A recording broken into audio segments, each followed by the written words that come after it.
Hi, welcome. Enjoy the content, subscribe, and turn on notifications.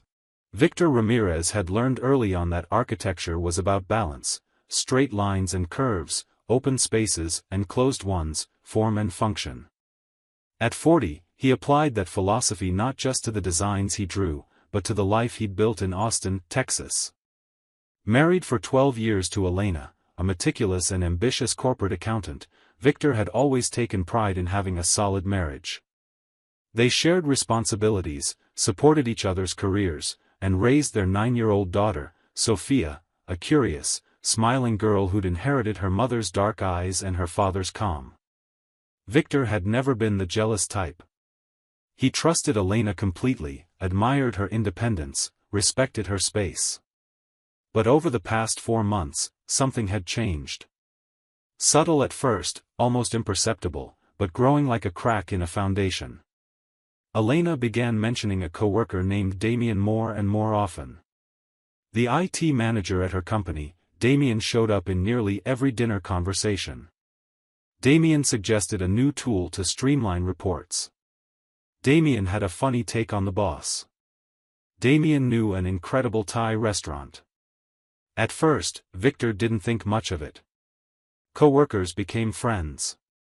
It was normal. Then came the daily lunches.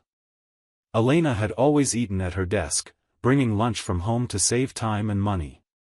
Now, she left every day with Damien. When Victor casually asked about the change in routine, she replied with ease that it was good to get out of the office sometimes, that Damien knew the best spots. Victor nodded, but made a mental note. Then came the late hours. Elena started coming home later and later, always with the same explanation: an urgent project, quarter-end closing, an unexpected audit. And Damien was always involved in those projects. They worked together late into the night, solving complex problems that apparently only the two of them could handle.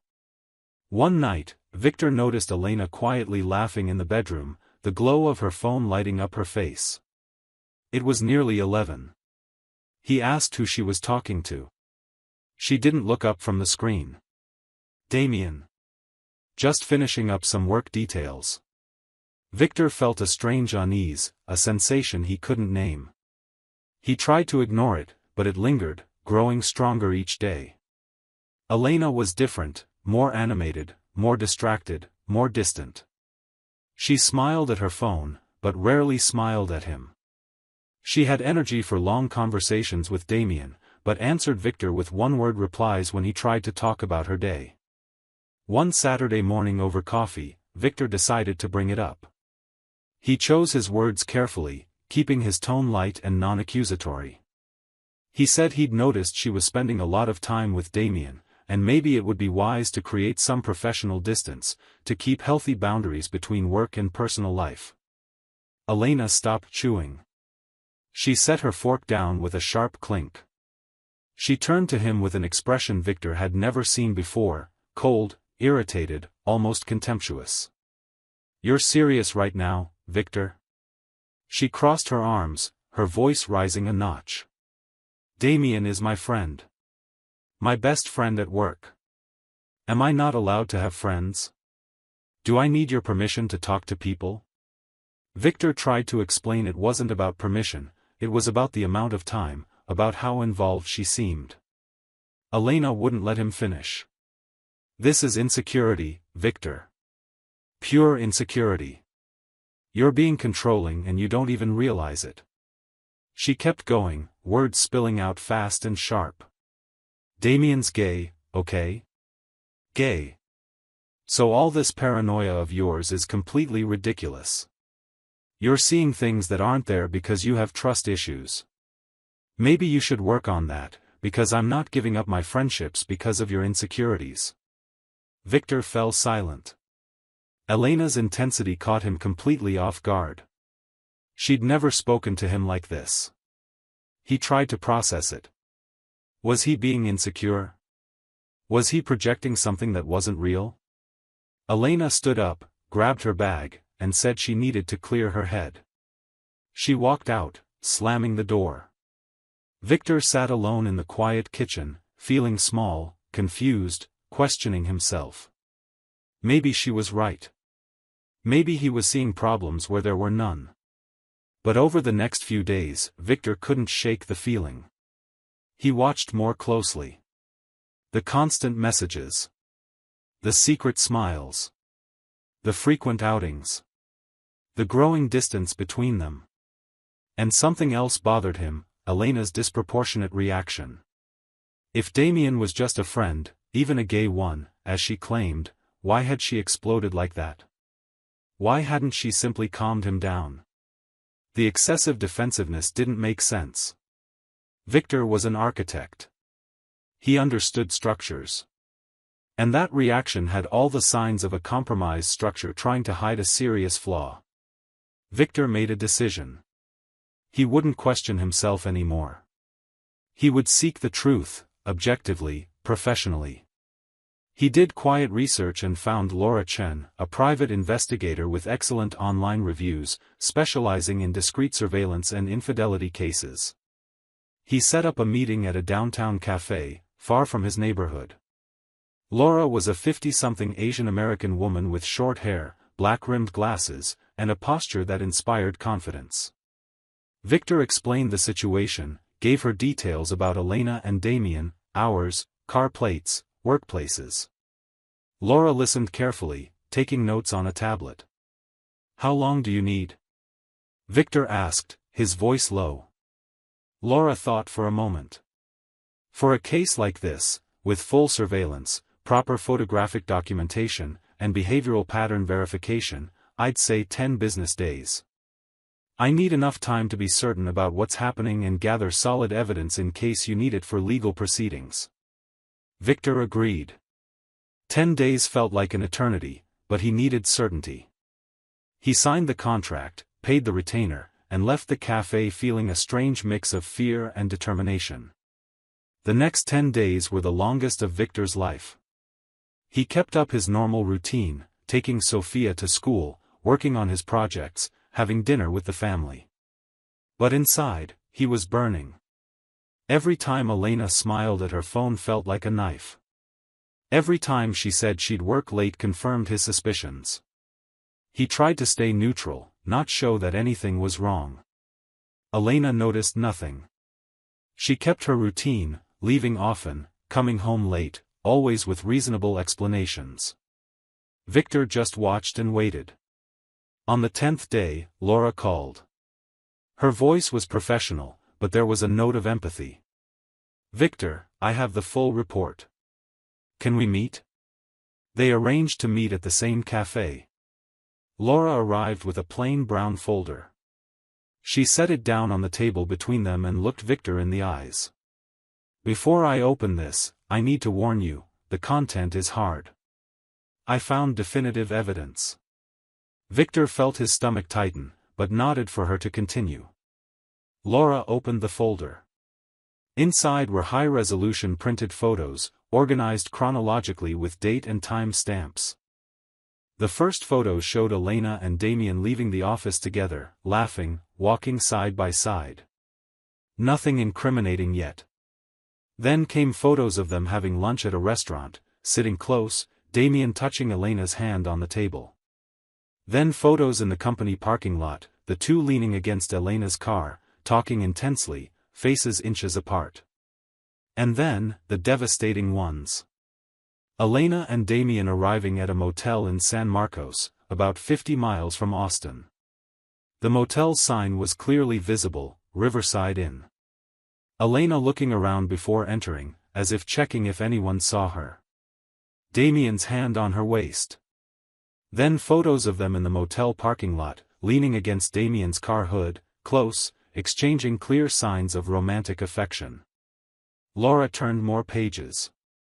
There was a sequence showing them entering the motel room, the room number clearly visible, room 17. Timestamp, 2:37 p.m. Another photo, 2 hours and 15 minutes later, showed them leaving the same room. Elena was fixing her hair. Damien was buttoning his shirt. Victor couldn't look away. Laura continued. This happened on 3 separate occasions during the 10-day surveillance. Always at the same motel, always in the middle of the afternoon. They tell people at work they're visiting clients or vendors. I checked. There are no clients in that area. Laura paused, then added, I also looked into Damien. He's not gay, Victor. He has a girlfriend named Julia. They've been together for 2 years.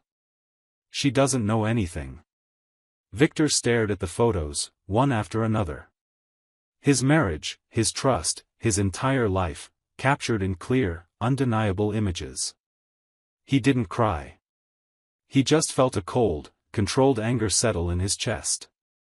Elena hadn't just betrayed him. She'd manipulated him. She'd turned the situation against him, making him question his own sanity, accusing him of being insecure and controlling, lying outright about Damien being gay. She'd made Victor the villain while she was the guilty one. That manipulation hurt more than the betrayal itself. Victor thanked Laura, paid the remaining fees, and took the folder. He drove home on autopilot, his mind racing. He needed to confront Elena, but he needed to do it the right way.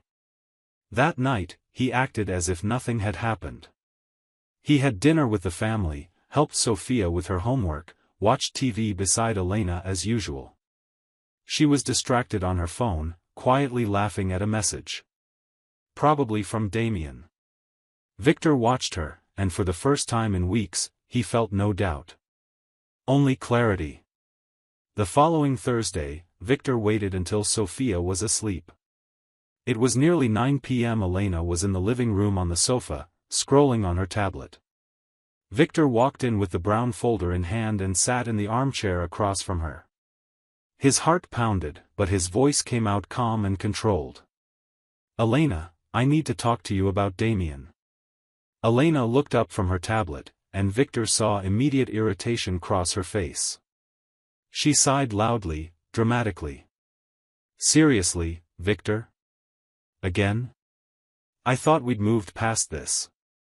He's just my friend. My best friend at work.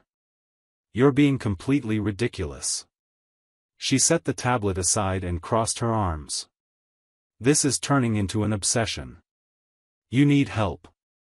I'm not going to sit here and listen to these baseless accusations every time you feel insecure. Victor didn't answer right away. He simply opened the brown folder, slowly, almost ritualistically. He took the first photo and placed it on the coffee table between them. It was the one of Elena and Damien having lunch, hands touching. Elena glanced at it, frowning in confusion. Victor placed the second photo. Elena and Damien in the parking lot, close together. Elena paled slightly, but said nothing. Victor placed the third photo. The two arriving at the motel. Elena froze. Victor placed the fourth photo. The two kissing. Elena stopped breathing. Victor placed the fifth photo. The two entering room 17. The sixth photo. The two leaving, 2 hours later. Elena stared at the photos like she was witnessing a car crash. Her eyes widened, her face drained of color, her mouth opened slightly, but no sound came out. She tried to speak, but only a choked noise escaped. Then the tears came, fast, uncontrollable, rolling down her cheeks. She covered her face with her hands, shoulders shaking. Victor waited. He didn't feel pity. He felt a cold, calculating clarity that surprised even him. Victor, I can explain, she tried, voice breaking between sobs. Victor cut her off, his voice low but sharp. Explain what, exactly? That you called me insecure when I was absolutely right? That you accused me of being controlling when I was just seeing the truth? That you lied about Damien being gay to make me look foolish? Victor leaned forward, eyes locked on her. You didn't just betray me, Elena. You manipulated me. You turned the situation against me, made me question my own perception of reality, made me feel guilty for trusting my instincts. That's what hurts the most. Elena was sobbing uncontrollably now, trying to speak between gasps. It was a mistake. I don't know what happened. I was confused. He gave me attention. Victor raised his hand, silencing her. No. It wasn't a mistake. It was multiple conscious choices. You chose to go out with him. You chose to lie to me. You chose to go to that motel. Not once, Elena. 3 times in the last 10 days. How many times before that? Elena didn't answer, just kept crying. Victor stood up, gathered the photos, and put them back in the folder. I'll sleep in the guest room tonight. Tomorrow, you'll leave this house. I've already contacted a lawyer. The divorce papers will be ready next week. Elena looked up, desperate.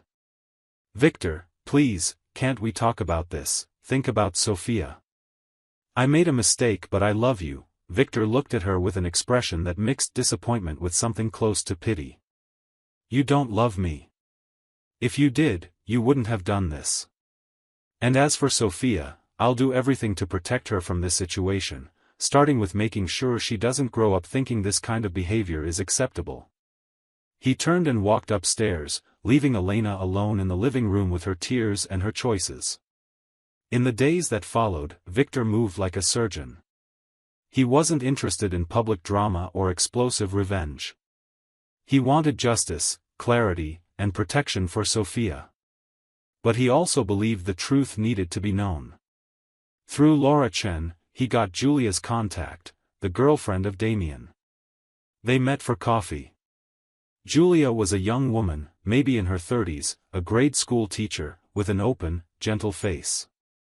When Victor showed her the photos, she reacted with a mix of shock and deep sadness that went beyond the betrayal itself. I knew something was off, Julia said, her voice trembling. He was distant, always on his phone, always making excuses. But I trusted him. What a fool I was. Victor shook his head. No, you weren't a fool. You trusted. And they abused that trust. Both of them. Julia looked at the photos again, then at Victor. What are you going to do? Victor took a deep breath. I'm getting a divorce. I'm fighting for primary custody of my daughter. And I'm making sure this doesn't stay hidden. I won't spread it publicly, but I won't protect them from the natural consequences. Julia nodded. I won't either. I work at the same company. I'm going to HR. And she did. Armed with the same photos Victor had, Julia went to the company's human resources department and filed a formal complaint. Damien and Elena had violated clear company policies, undisclosed romantic relationship between employees, use of work hours for personal matters, and potentially using company resources to cover up personal meetings by falsely claiming client visits. HR launched an internal investigation. Within a week, both were called in for separate meetings. The evidence was undeniable. Damien was fired for cause. Elena received a 30-day unpaid suspension and a permanent formal warning on her file. Her reputation at work was destroyed. Colleagues who once respected her now avoided her. She became the subject of hallway gossip, the example of what not to do. Victor hired Rebecca Silva, a family law attorney known for being relentless but fair. He presented all the photographic evidence, Laura Chen's detailed report, and even Julia's written statement confirming the pattern of lies. Rebecca smiled slightly when she saw the dossier. This is solid. Very solid. In Texas, proven adultery can significantly impact asset division and custody. Elena's going to struggle to argue against this. And she was right. During divorce negotiations, Elena tried to argue for shared custody and equal asset division.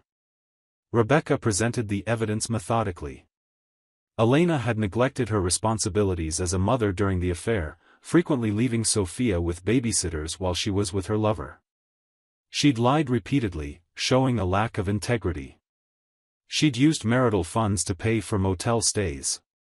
The judge, a middle-aged man with a stern expression, looked at the evidence, then at Elena with clear disapproval. He granted Victor primary custody of Sophia, with Elena entitled to supervised visitation at first, expanding to alternating weekends after 3 months of stable behavior. The house, which had been in both names, was awarded to Victor with the condition that he buy out Elena's share, at a reduced valuation due to the circumstances. Elena was also held responsible for half of Victor's legal fees, as her conduct had caused the divorce. It was a clear victory for Victor, not out of revenge, but simply because the law and the truth were on his side. 8 months passed. Victor found a new rhythm. He woke early, made breakfast for Sophia, took her to school, worked on his architectural projects with renewed focus, picked Sophia up in the afternoon, they had dinner together, did homework, and spent evenings talking about their days. Sophia, initially confused and sad about the separation, began to thrive again.